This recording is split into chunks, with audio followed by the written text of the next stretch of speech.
UP వ్యాప్తంగా ఉన్న తన అనుచరులను, దర్గాలు, మద్రాసా నిర్వాహకులను రహస్య ప్రాంతానికి పిలిపించి మిలాదున్నబీ అల్లర్లకు సంబంధించిన పురాయింపులు చేసినట్టు యూపీ స్పెషల్ బ్రాంచ్ అధికారులు సీఎం యోగి ఆదిత్యనాథ్కు ఇచ్చిన నివేదికలో వెల్లడించారు.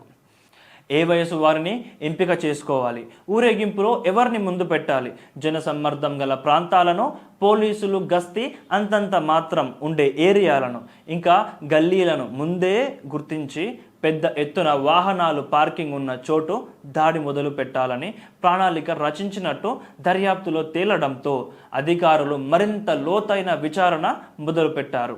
వందల కొద్ది వాట్సాప్ గ్రూపుల ద్వారా ప్రచారం చేసి ఐ లవ్ మహమ్మద్ ప్రదర్శనకు సుమారు 16,000 మందిని పోగు చేశారు. 2010లో తౌకీర్ రజా చేసిన దుర్మార్గాలేంటో చూస్తే ఎవరికైనా ఆశ్చర్యం వేస్తుంది.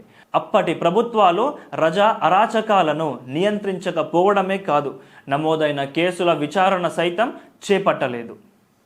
2010 మార్చి 2వ తేదీ నుంచి వారం రోజుల పాటు బరేలీ ప్రాంతంలోని ఆలయాలపై యథేచ్ఛగా దాడులు జరిగాయి. ఆలయాల్లోని ఆభరణాలు, హుండీలను పోలీసులు సమక్షంలోనే ఎత్తుకెళ్లారు.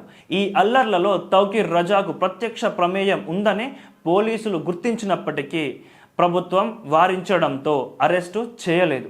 2010లో తౌకీర్ రజా నేతృత్వంలోని మూకలు ఆలయాలపై ధ్వంసం చేశాయి. వాటిలో చాలా ఆలయాలు యోగి అధికార పగ్గాలు చేపట్టిన తరువాత జీర్ణోద్ధరణ నోచుకున్నాయి. బరేలీ ప్రాంతంలోని అత్యంత ప్రాచీన 4 శివాలయాలు అలకనాథ ఆలయం, త్రివతినాథ ఆలయం, మాథీనాథ ఆలయం, ధూపేశ్వరనాథ శివాలయాలపై తౌకీర్ రజా ఆధ్వర్యంలోని మూకలు దాడికి యత్నించాయి. భక్తులు పెద్ద ఎత్తున ప్రతిదాడికి దిగటంతో తౌకీర్ మూకలు పారిపోయాయి.